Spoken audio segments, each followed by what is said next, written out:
Alrighty. Hi, everybody. I'm recording. Perfect. So am I, but my record is going to be really messed up because I'm going to have all my stuff in front of me. Hi, everybody. If you haven't guessed it yet, I'm Who Is Paige. Truly a shocking variable that no one could have foreseen. And I'm part of the Soul System. I'm a Fulkenteric. Yes, I'm plural. I've always been plural. I'm one person in a 5-person draconic system. The other people is Noelle, who's a dragon, Drago, who's a dragon, Wyvern, who's a dragon, and Dash, who's a basilisk. So I've been involved in the Alter-Human community since 2014, and I'm a scholar of religion, which is why I'm here to, yes, it's pronounced Fulkenteric. Hi, Fulkentera. I am not Hiram McDaniels from Night Vale. So today's goal is to talk about Anti-Otherkin, which I know you guys just love Anti-Otherkin. I know you all are huge, huge fans. But I have ADHD, so heads up, I'm liable to get off track, because the chat is liable to get off track. So I'm gonna try and do my best to, keep on track. I'm trying to read the chat and read my script at the same time, but it's not working. If I ignore you guys, I'm sorry and I love you.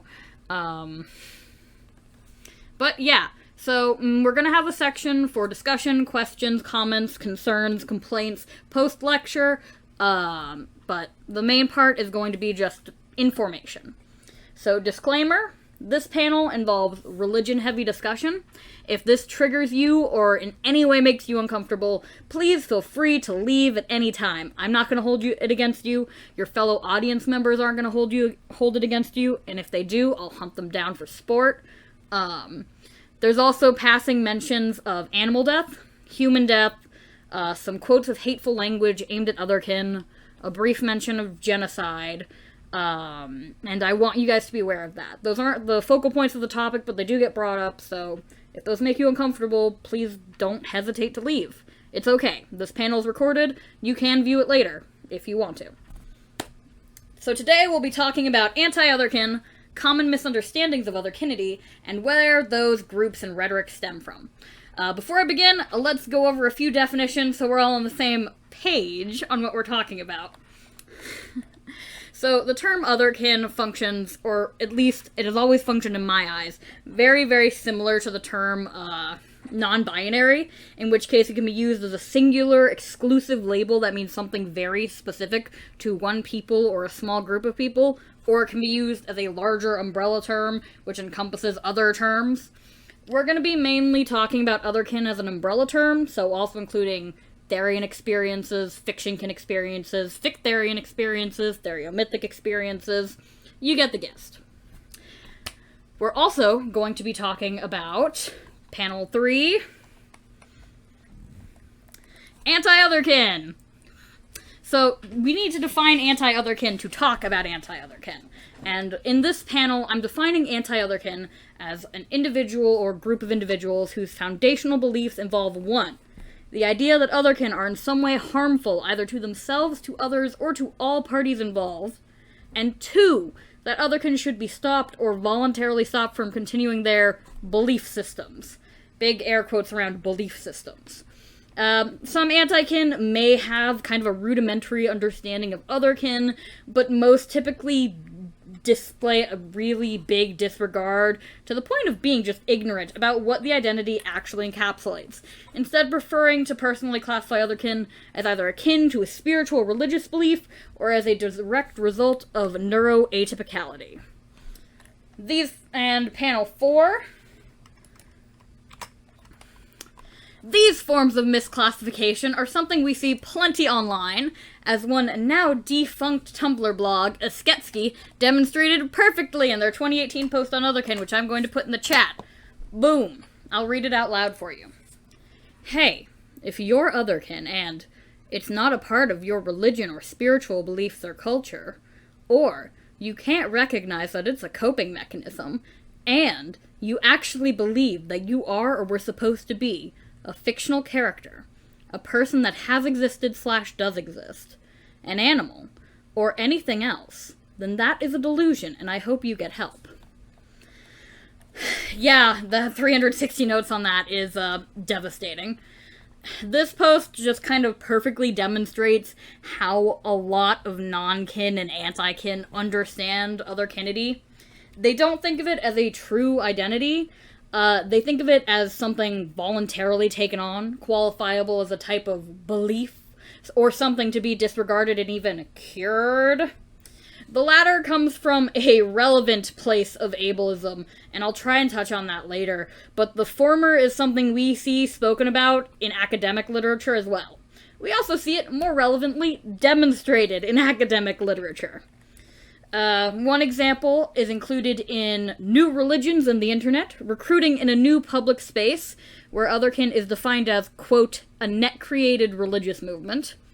Another example is in From Pulp Fiction to Revealed Text, a study of the role of the text in the otherkin community, where otherkin are spoken of as, quote, spirit seekers, and the community itself is classified as those who, quote, share a belief in non-human, often fantastic or mythological souls and selves, which is closer, but still really far off the mark when you put it in that context. I'm sure some of the well-read non-humans in the panel chat can think of even more examples than these, but you kind of get what I'm going at. Yes, it's not inherently spiritual, exactly, Poppy. But beyond just, examples in academia making us internally cry and sob about this misconception, there's also people who talk about it point blank. Religious studies professor Joseph Laycock, during his examination of the religious dimensions of the otherkin community in We Are Spirits of Another Sort, noted how in academia there's a tendency to qualify otherkin as religious purely due to the perceived deviance of their beliefs. This was echoed by Dr. Devin Proctor several years later in his dissertation, who described comments on his research into otherkin at conferences and get-togethers with others in his field when he'd mentioned them as falling into one of two categories. Fascinating, but they're crazy, right? Or, intriguing, and do you think they honestly believe this, or is it some kind of escapism? It's also, at least to me, fascinating to note that in that same section Dr. Proctor talks about those reactions, he points out how his fellow anthropologists likely would not have batted an eye had he framed an identical identity within the confines of some, to use his words, far-flung locale marked by concepts of indigeneity and alterity. Panel 5. So, there's clearly a knee-jerk reaction to either psychopathologize otherkin, or, more relevant to this lecture in particular, to rationalize otherkin identity away as some sort of extravagant religious or pseudo-religious beliefs. And why is that, and why is that important? Next slide. So, before we go into detail on these questions, we need to clarify something. It's not the reality of otherkin experiences that's important in the scope of this lecture. What's important is people's immediate assumptions and perceptions regarding otherkin, because those are what's triggering the reactions we are seeing and that we are familiar with. And we know that those are what's triggering these because of large-scale community efforts by otherkin to educate or otherwise inform non-kin with accessible, understandable information about otherkin identities and records of community history. Two perfect examples are at this convention right now. Orion Scribner's work with Theory There and House of Chimera's various timelines and other archival work are probably some of the most easily recognizable things I could bring up. But there's also libraries of information, like Project Shift and the Where Library, and then there's collections of otherkin personal websites and creative works, like you can find on my website, 3 Dragons and a Dogs. We have over 100 otherkin personal websites listed for people to visit. So, the information is clearly there for interested non-kin to find themselves, or equally likely to be shown by an invested otherkin. So this means there's a very real unwillingness to learn what's being presented here. I've in the past referred to this as willful ignorance, and I would like to make clear that such stubborn and extremely stubborn attitudes don't exist in a vacuum, and it's not some larger part of, human nature. This sort of unwillingness to learn or otherwise accept facts that they're being presented with, an unwillingness to believe people about their lived, everyday fucking experiences, points to deeper preconceived knowledge that non-kin and anti-kin are leaning on. Most notably, those that they've learned through their societies and cultures. Boom! Next panel. This is panel 7. So, now that we've covered those basics, it's time for the religion talk. Next panel. Yay, religion! This is my field of study.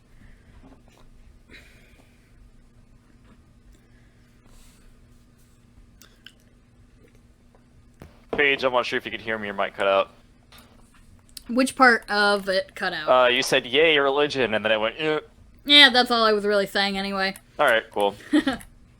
So, in order to understand why people instinctively classify otherkin as religious or pseudo-religious, we have to understand, something called religious literacy. So, religious literacy is the ability to understand religion and concepts based around it. But religious literacy in the so-called West, and especially in America, where past panels have actually spoken about how a lot of anti-otherkin seem to be American. Fun fact of the day. It's considered abysmal by scholars. Stephen Prothero, chair of the religion department at Boston University, even went so far as to say that at least in America, quote, religious illiteracy is at least as pervasive as cultural illiteracy, and certainly more dangerous. So, because of this shit understanding, most people automatically lean on socio-cultural explanations or experiences that they've just grown up with when it comes to defining, understanding, and important in this context, interacting with religion or what they perceive to be religion. Americringe indeed. This is part of why people misunderstand and classify otherkin as spiritual or pseudo-spiritual when it's oftentimes not, because people misinterpret what they're seeing and then refuse to deviate from the pre-existing expectations around such. Next panel. So, how this functions when applied to otherkin has to do with Western understandings and classifications of animals, and the ways in which we're allowed to value and feel about animals.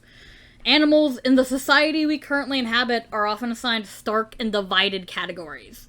Family pet, zoo exhibit, pest, domesticated food unit, endangered resident, and so on. And these categories are rarely, if ever, societally viewed as comparable to the level of importance and personhood granted to human categories. To reference Carol Adams, there has been a movement of hyper-separation through which humans, despite their well-known Animalia taxonomical classification, view themselves as not animals.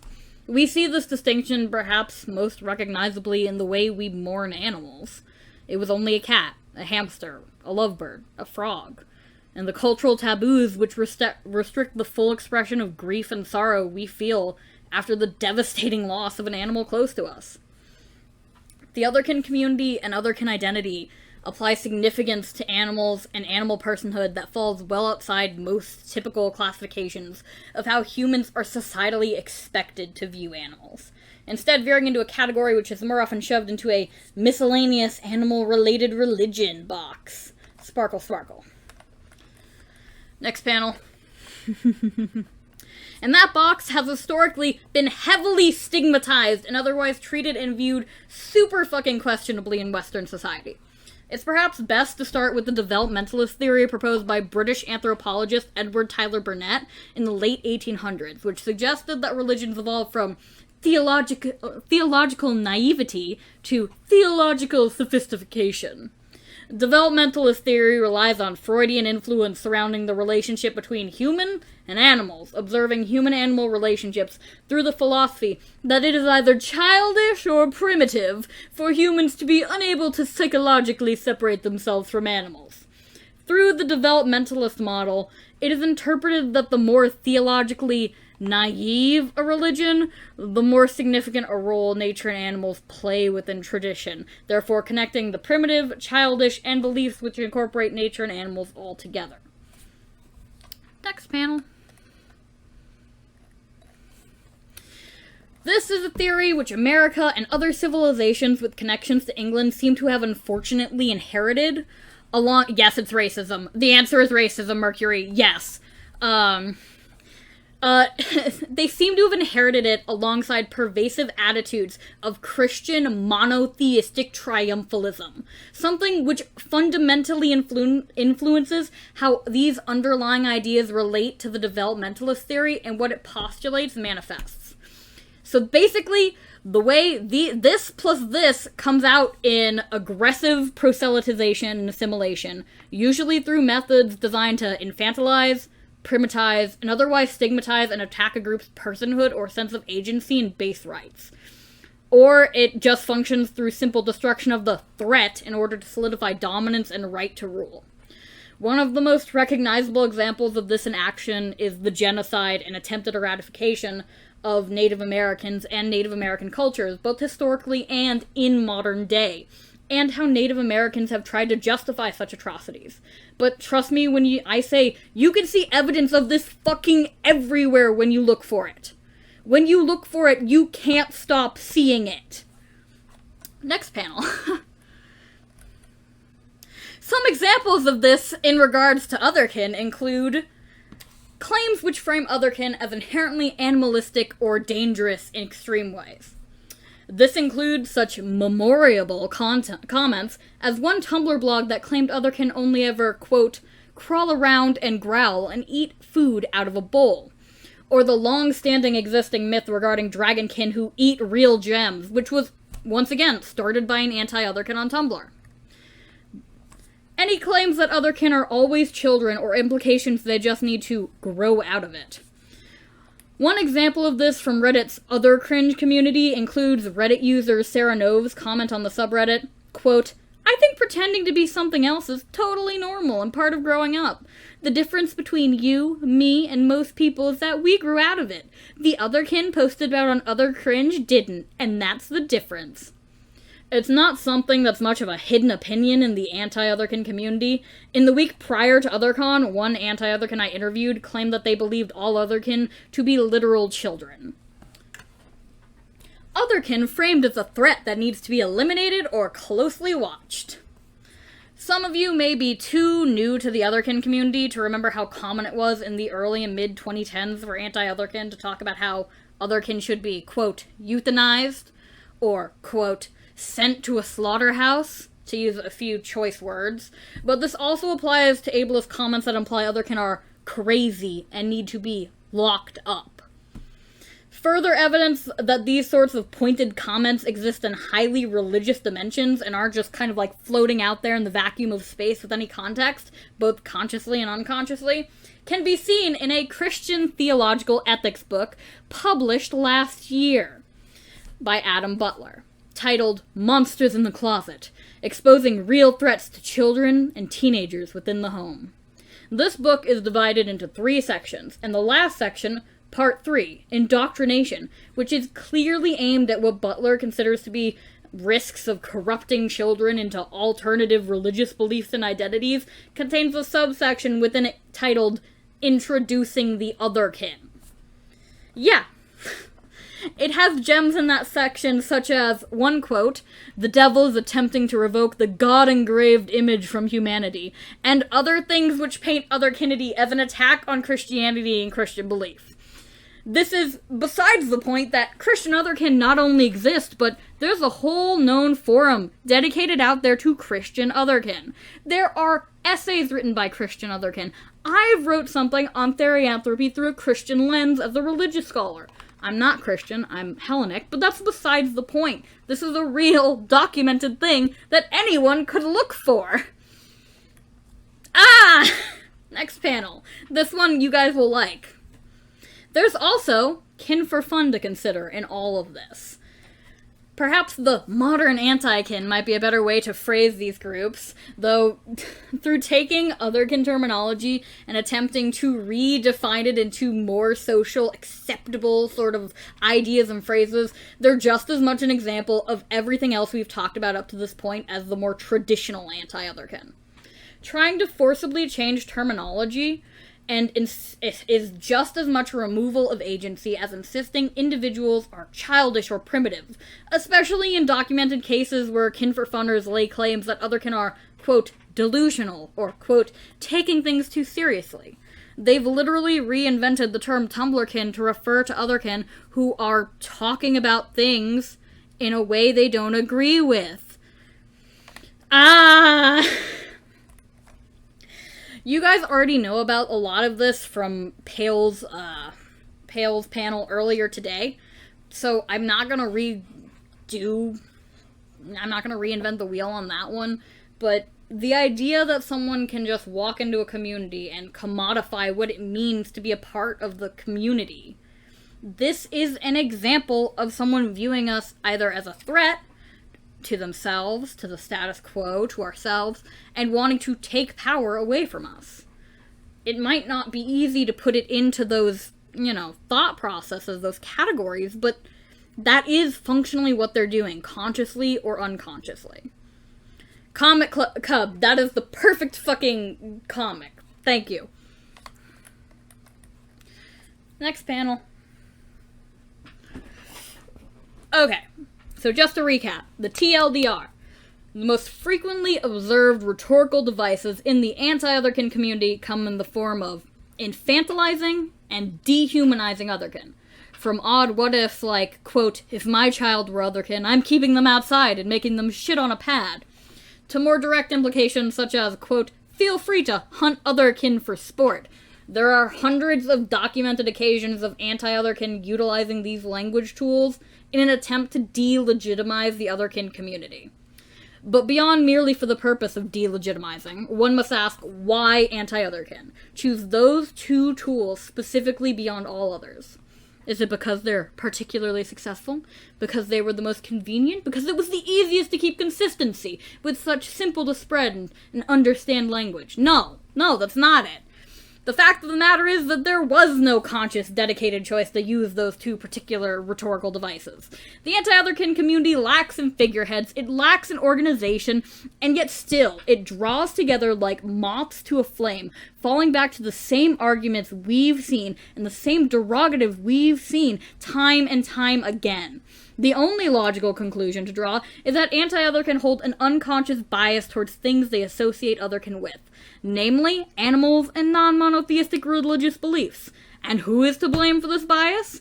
It's unlikely they spontaneously developed such, and infinitely more likely that it was taught to them, either directly by parents and peers, or just indirectly by the implications in the culture around them. Next panel, please. But fear not! We can't force society itself to change when society is clearly the problem, but we can still work together to enact meaningful change in our communities and our daily lives. Knowledge is power, and now you've been armed with insight and recognition on some of the bigotry baked into the very bones of modern Western society. Stop making me laugh, damn it. Change is hard, and we can't change things on a large scale, but that doesn't mean we should give up, and that doesn't mean we should be miserable. These are awful things to have to consider, but now that we know them, we can work towards a better tomorrow in theory, but at least a better today right now. And anyway, that's the lecture. It's time for the discussion, babes. What's up? So, I see you guys have a lot of feelings. I'm seeing comments about rabies. I see comments about hating Tumblr. Very, very understandable. Did you compare otherkin to Native American genocide? No. I use Native American genocide in this to prove a point about how bigotry is not, the thing I'm talking about is not an otherkin specific issue. This is a problem, this religious-based bigotry is a problem we see across Western society. This isn't a one-off thing. This is something that has historical basis, and this is something that needs to be fucking dealt with. This panel is just about how it affects our community specifically, but rest assured when I say this is not just an us fucking problem. Anyway. Anti-kin racism. Yes, the TLDR of it is actually, the TLDR of it is pretty much almost everybody's understanding of religion in Western society, if they have not taken the time to dissect it, and if they were not raised in a minority religion and culture, is probably racist. Which is a very hard thing to hear, and I'm sorry to have to be the one to tell that. How long do you think that the Otherkin versus Anti-Otherkin struggle has gone on for? In particular, do you think the werewolf trials of the 1700s and earlier were related to this topic? I'm going to be honest, I couldn't say because I don't know much about the werewolf trials of the 1700s. I think my partner system, House of Chimeras, would probably, ironically, know more about it than me. I can say that in the scope of the Otherkin community, the exact things I'm talking about have been going on since functionally day one. I've been doing a lot of archival work lately, and the comments keep popping up. The ideas of hunting Otherkin, the ideas of Otherkin deserve to die, the ideas of Otherkin deserve to be locked up. These aren't things that have really faded. I mean, they faded a little bit in the last, I want to say, 4 years, but we've also seen a rise in kin for funners, so it's kind of more of a transformation than a, full-on fading. I can't talk right now, otherwise I'd want to speak this, but how anti-kin suddenly changed their ideas about what's healthy purely because an otherkin person said it, the anti-kin freaking out about us wanting to go sleep in the woods, i.e. camping, literally camping, and acting like it was the most dangerous thing we could do. That's a really good point, Cypher. I do remember when Darastrix, that's who you're referencing, right, threw that big fuss about people sleeping in the woods, but only in regards to otherkin, not in regards to campers, hikers, anything. Makes you think, doesn't it? Camping is based, thank you. As a, Mi'kmaq indigenous person, I get a weird perspective here. Sometimes if I say I'm otherkin to a person who knows my ethnicity, they'll say, "Oh, you must be your spirit animal," as if expecting me to divulge how I'm channeling the wolf spirit or something. They immediately turn on me when I say, "No, my culture doesn't have spirit animals. I'm just a fairy." Yeah, that's unfortunately not surprising at all. And I'm so fucking sorry you have to go through that, Frost. I'm so sorry. Who is Paige? Question. I've always been involved in academia, religion, and history. Fucking nice. And I'm very interested to know where academics are hearing about otherkin. Do you know where they are learning about it and where they are getting demographics for their studies? So, unfortunately, a lot of the places I've seen misunderstand otherkin they don't tend to cite directly from a wide grouping of otherkin-based sources, the ones who fuck it up. The ones who don't fuck it up always seem to cite from Lupa, notably, and directly from word of mouth, like, go to the otherkin, tell them to talk about their experiences, go to another otherkin, tell them to talk about their experiences, rather than just accepting, like, one answer face front, or relying on their assumptions to find the right answer, which is kind of what I think's happening here. I feel like some scholars go in with that assumption, not realizing they're going in with that assumption, and then make a genuine effort to validate that assumption they have in the back of their mind without realizing it. Whew. Anti-kin support child abuse. Yeah, I've also seen people say they'll starve their child and only allow them to eat nuts if they were squirrelkin. That is something I've also seen. It's woof. I've got a weird perspective, and then Paige got sent to the Shadow Realm for 2 brief seconds. My bad. Being native and being otherkin is a nightmare. Yeah, I've seen a lot of native otherkin perspectives that have been awful in the community, and yeah, I don't have any words to say on that, because frankly, I don't even know if it's my place to. It's fucked up, it's racism, it's colonialism, it's in the bones of our society, and I wish I could fix it. I wish I could single-handedly fix it, but that's a stupid thing to say. Alright, let's see. I know I got tagged. Yogasotha says, from my personal experience, being anti-kin and being ableist go hand in hand. For one, saying otherkin are delusional and using delusions is a bad thing that people who have them cannot think for themselves, as well as mocking behavior such as special interests in animals and vocalizations that autistic people have. Most criticisms of otherkin just boil down to, you're crazy and can't think for yourself, we should forcibly medicate you, and look at that child wearing wolf ears and howling, so cringe. I would entirely agree with that. That is not a incorrect stretch by any of the imagination. What are your thoughts on the statement that anti-kin have been saying that otherkinity is a dangerous cult?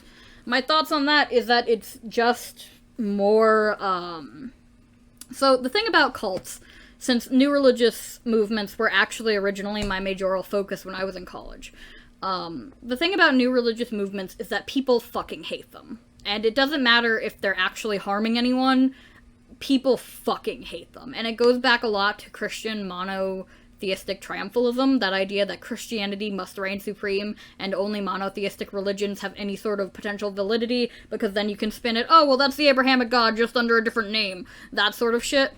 It just ties back to this issue we've been talking about, where there's these underlying personal assumptions. Because a lot of, let's be honest, anti-kin always come, or almost always, I won't make that assumption, almost always come from a place that is culturally Christian. Like how America is culturally Christian. And yeah, I know, separation of church and state doesn't actually fucking matter in this. Like, the idea of being secular is just Christianity light, fun fact of the day. I'm not going to talk about that here, but it is, if you actually, like, look at it in depth, it's just like, but yeah. So, alright, where I'm getting pinged again.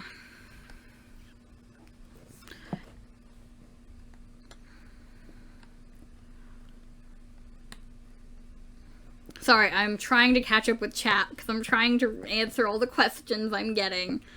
If we sacrifice some alt-right nut jobs, can we qualify?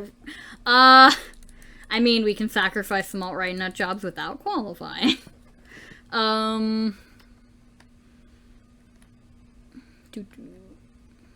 Cults require abuse. So the term cult actually isn't formally, technically kind of defined. It depends on who you ask. Because a cult can just be a new religious movement, or a political party someone doesn't like in some cases, or anything that's interpreted to be a system of belief.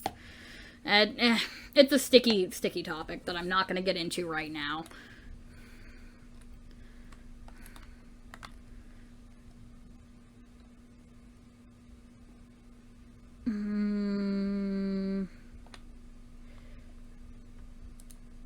We're concerned about that movie that's coming out about a wolfkin in a psych ward. Yeah, I'm also worried about it. Semi-unrelated, but related, yet what are your thoughts on misinformation within the community that is not purely hate-based, such as that Otherkin is only purely quadrobics, for example? While not inherently harmful, it does paint a semi-false truth? Hope I worded that right, and if not on topic, that's okay, lol. So I've never actually seen someone say that, which obviously doesn't mean anything. I'm not, you know, I don't have eyes everywhere. I don't even have eyes, technically, just eye sockets. Misinformation is misinformation. I don't know if I could qualify misinformation as existing in this realm specifically, because it really truly depends on the misinformation and the context it's being presented in. If someone were to example, go, all Otherkin are spiritually things from past lives, which some Otherkin are, but not all Otherkin are, and this is something I've seen put out there. That's less, actually, you could partially say it's related to this, but I couldn't say one way or another if I'd say it fully is. You know, it's... I'm sorry, that's not a great answer. What do you think about the movie coming out about the wolf person in the psych ward? I think it shouldn't fucking be published. That's what I think, to be quite honest with you. Shit-ass movie. Shit-ass movie. Okay, and you posted something in questions channel. Oh god, there's so much. There's so many things. Hi, answer this when you want. Do you ever have to deal with internal anti-kin/kin phobia? I'm struggling with a lot of doubts as I'm going through my awakening phase. How do you get over feelings like that if you have them? I'm going to be honest, as, I'm kind of really fucking lucky that I've never really had to deal with that internal hatred of being an animal, but I'm also part of a system where I've always been an animal, so that's kind of the way I've always filtered my existence through and understood it. And in terms of kind of helping to remove that internal judgment from yourself, that internal judgment that likely stems from sociocultural understandings of religion, to bring it back to this topic, but may or may not, what I would suggest is to work on letting go of judgment of yourself and others. There's actually a lot of practices we do in religious studies where we have to practice letting go of judgment of not specifically ourselves, but others that we're going to be researching, because it's not fair to put our moral imperatives on them when we are coming from a place of bias just by existing. And some of the practices involve, like, pretend that someone who has no idea, an entity that has no idea what anything on Earth is, period, has come down and you have to explain concepts to them. That's one thing we've done. God, it's been so many years, I can't remember a bunch. But that would be kind of my recommendation. I know it's cheesy. Let go of your judgment. Oh, that's not that fucking easy page. I know. But that really is kind of what it comes down to. You have to be willing to accept others and yourself. And there's nothing wrong with being yourself. But it can be really hard to kind of get that through your skull. And I get that. Secularism isn't Christianity light. Yes, it is. Moving on. Can you explain more about how secularism is Christianity light? Okay. Since you guys want to hear about this so bad. So, the United States is a secular society, right? I don't have my books on this. I went through a class that involved this, and it's been a really fucking long time, so please forgive me, because I wasn't super interested in this. Do you guys know what the American civil religion is? Several people are typing. Do any of you know what the American civil religion is? Yes, no, okay. So,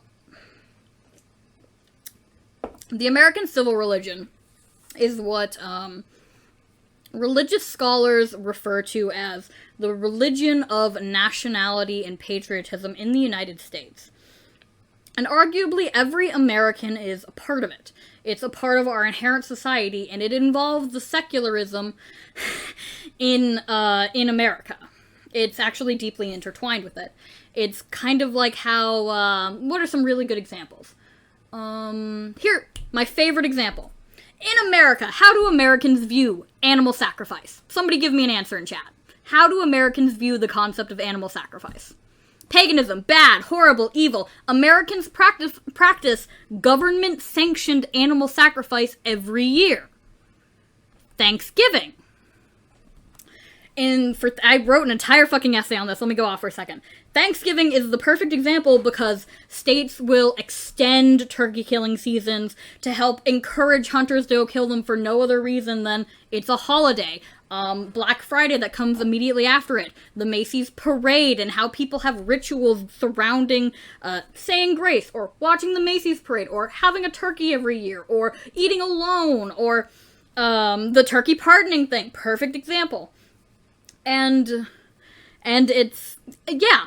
And there's other examples, pledging to the flag as a kid, and how, even though that's, illegal, people still get bullied, peer pressured, etc. into it. Swearing in on a Bible, how literal governors have defended the death penalty because Jesus Christ was killed, and therefore that makes killing people okay. Which I have a quote of, and I could get it, but I'll just link you guys to the essay on animal sacrifice at the end. It has it in there. It talks about it, okay? Yeah, swearing in on a Bible when you become a senator, when you become a judge, etc., etc. Swearing in on the Bible when you come in front of a judge. Bibles in every hotel room. Gross. American flags.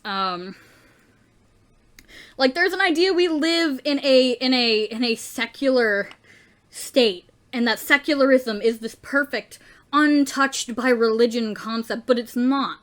It's Christianity light. That's all it is. Look at the laws which it takes to become a, organized religion. Those laws were purely based on Christianity. They were altered a little bit in Operation Snow, I'll give it to you. But, having to meet on Sunday, unless they've changed it if I remember correctly, is one of them. Come on. Anyway, I can actually recommend, we do live in a fucking society. Anyway, I can actually recommend some really good books on reading Words.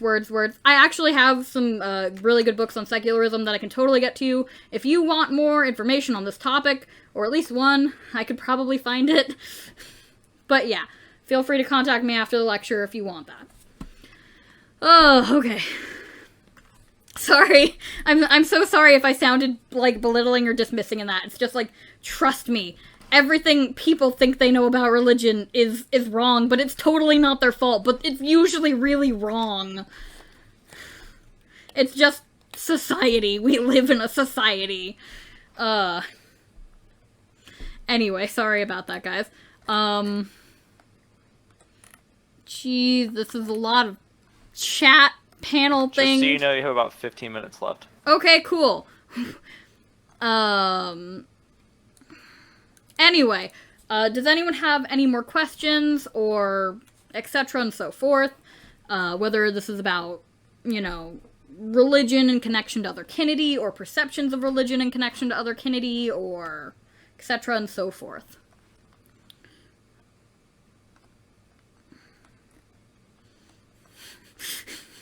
People are really upset in the chat, and that's mainly my fault, and I'm sorry. I'm sorry. This is a sensitive topic, I'm afraid. Can you talk about Anti-Otherkin's focus on spirituality and how psychological other can get involved? Oh, that's a perfect question. Thank you. So the thing about Anti-Otherkin is that I have so often my name to I don't want to say fame. The name I made for myself in the Otherkin community as a young kin, as a kin knee high to a grasshopper therian, was just picking fights with people, which I'm not going to comment on that. And Anti-Otherkin, I would often bring up the idea of, like, psychological Otherkin exist. Otherkin who primarily understand their identity through psychological hypotheses, of imprinting, of brain maps, of just, you know, theories. Oh, I did pick a lot of fights back then, Poppy. Oh, yeah. And they'd almost always completely ignore it. They'd almost always refuse to acknowledge it. They'd almost always refuse to say anything about it. There were a few times where I'd kind of do the equivalency of getting in their face and demanding answers, but they'd just brush it off as ableist, with ableist rhetoric. They'd say, oh, well, at least those people know they're crazy, or oh, well, this just proves I'm right about Otherkin being blah, blah, blah, blah. But most of the time, they refuse to fucking see it. And that's kind of part of my, like, this is why it's very clearly something more. Because if they did see it, you know, they'd probably have shit to say about it. Question, so how do we deal with Anti-Otherkin? I usually ignore shit like that, but is that the best to do? If we reply, what do we say? Oh boy. See, this is a hard answer, because no matter what I say, I'm gonna end up pissing somebody off. And that's just kind of the facts of the matter. In my personal opinion, and I can't say that I'm right in this, but in my personal opinion, I think it's a good thing to correct anti-Otherkin. I think it's a good thing to correct them with sources, especially. Sources on history. Sources on, you know, anecdotes about your experience. And I know it's not what we want to do. It's not what I want to do, but I'm also old and grouchy. What we want to do is just kind of be like, hey, fuck you, buddy, and then throw them into the ocean. But I do think that if we want to look at the theoretical best way to deal with anti-Otherkin, responding to them with sources and citations is a good way to do it. I'd also suggest, and you guys are really going to hate me for this, most of you are too young to remember my Anti-Otherkin and Otherkin Cards Against Humanity games, right? Like, right? I'm pretty sure most of you are. Back in the early 2010s, mid-2010s, I ended up helping to, I don't want to say bring down, because that's really not the word, I ended up befriending a bunch of the really big Anti-Otherkin of that time. And they disappeared shortly afterwards because they realized we're people. I'm not gonna say human. we're alter human, alter beings. non-humans, reaching out to them and inviting them to those Cards Against Humanity games, where it was Otherkin and Anti-Otherkin all mixed together, all insulting each other and throwing shit and laughing. It brought us together, for lack of a better way to put it, and it made them not want to hate on us, and they disappeared. And I'm actually still friends with one of them 7 years later. They send me pictures of their poison dart frogs sometimes. But it's hard to do that, because some of them are just awful people. But most of them are also just people. And that's kind of important to remember.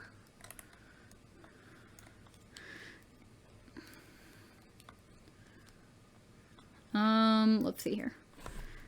Animal... Yeah, actually knowing someone means talking to them. It's hard. I haven't arranged any Cards Against Humanity, Anti-Kin versus Otherkin stuff in the past few years, just because didn't have time with all my projects, and I'm old and tired. But, like, that is a legitimately good way to help solve that problem. I hate to be like, oh, let's just all hold hands and sing Wonderwall, but it's a legitimate way to do it. Anyway, here's Wonderwall. And also, it can be really fucking awful to be nice to someone who hates you and is racist and ableist and a terrible person, but...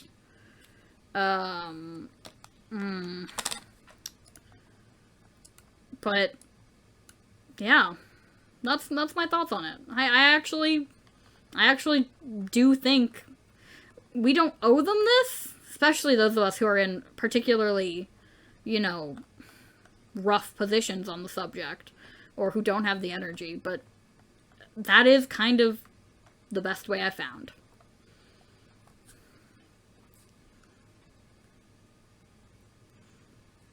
Anne and Lugal, please stop fighting in the chat. I see you fighting.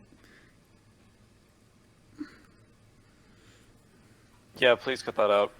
That's Mod stepping in. Please cut that out. Both of you. Just diffuse it. Anne, please. Mm-hmm. Yeah, I didn't think it was Lugal, but I didn't catch any of it. I think it was both of them, but either way. Either way, please. Thank you. But how can we stop the fighting? People immediately start throwing hands in the chat. Oh, if that's not a mood, though. No throwing hands, please.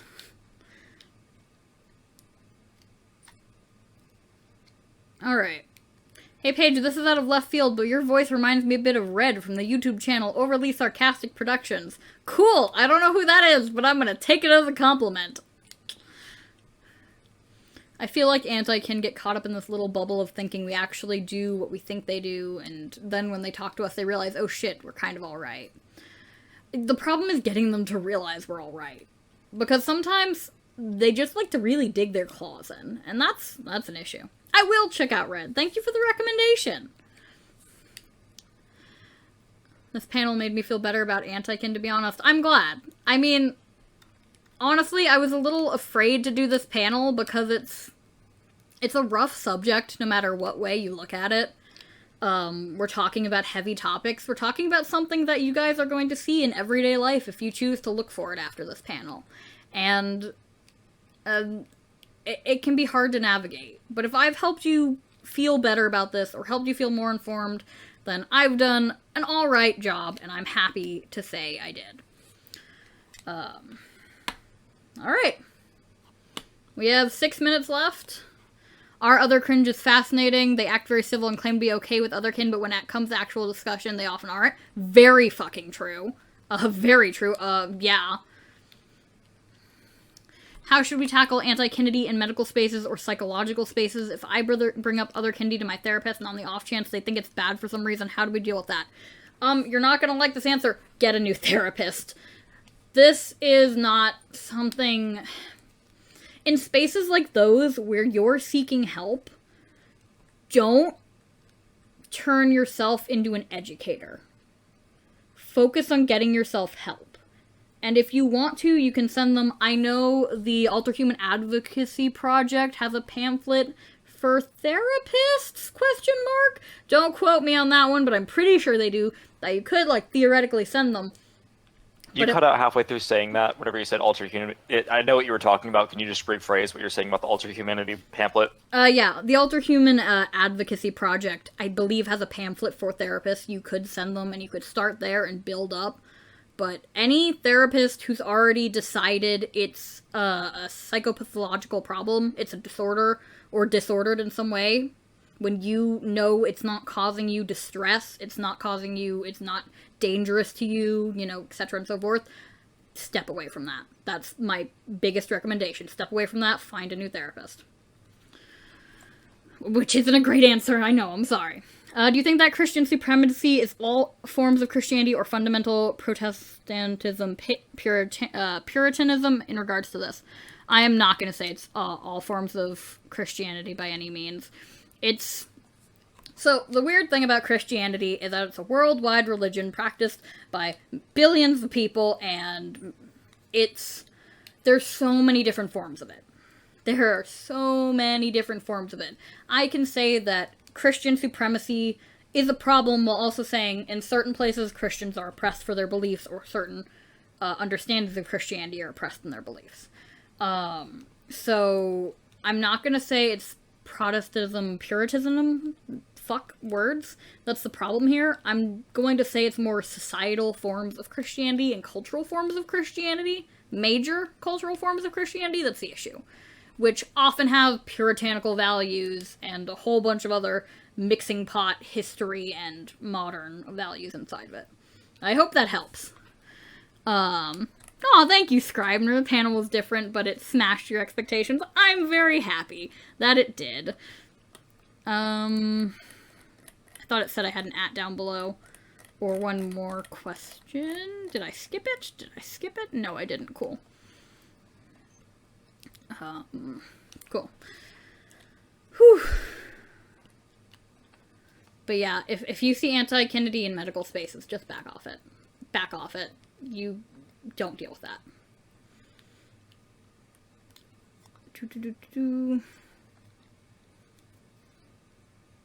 The largest source of neurodivergent mentally ill ableism, Satanism, is the psychiatric institution, so I am a scholar of religion. I am not qualified to tell you how to tackle the Psychiatric Institute regarding its ableism, even though that's a very worthy topic for conversation. I'm so sorry. I wish I could, but I'm not qualified. Actual question, how close are Anti-Kin and KFFs? That's the same animal right there. That's just the same genus, same clad. That's the same. Or most of them are. I can't speak for all of them. That's not really fair. I have 2 minutes. I have an @ in the questions channel. Oh wait, no, I already answered that one. Cool. I have 2 ads down here. Alright, we have 2 minutes. Any last things? Hilariously, as someone that's fictionkin, I've heard the "it's just a phrase" bit from someone who's dragonkin. Yeah, that's not surprising. That's so not surprising. That's not surprising. Yeah. You should do a panel on that. One last question. How is Paige? Paige is tired and very glad that they did this panel, and I hope you guys all... Oh, you did do a panel on that last year. I'm sorry, I must not have gone. Who is Paige? Tell us, finally. I'm a dog. That's my secret.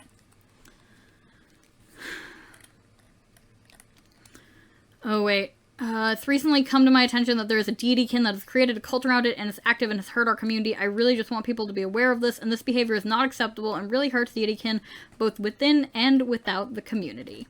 That is an excellent point, Dosky. Thank you for... That was Dosky, right? Yes. Thank you for bringing it up. Yeah, 1 minute. Yep, 1 minute. Okay. You guys are great. I love you guys. Thank you for having me as a panelist today. I hope you all have a great night, and if anyone wants to talk to me, I'm gonna be hanging out in the Minecraft VC playing Minecraft.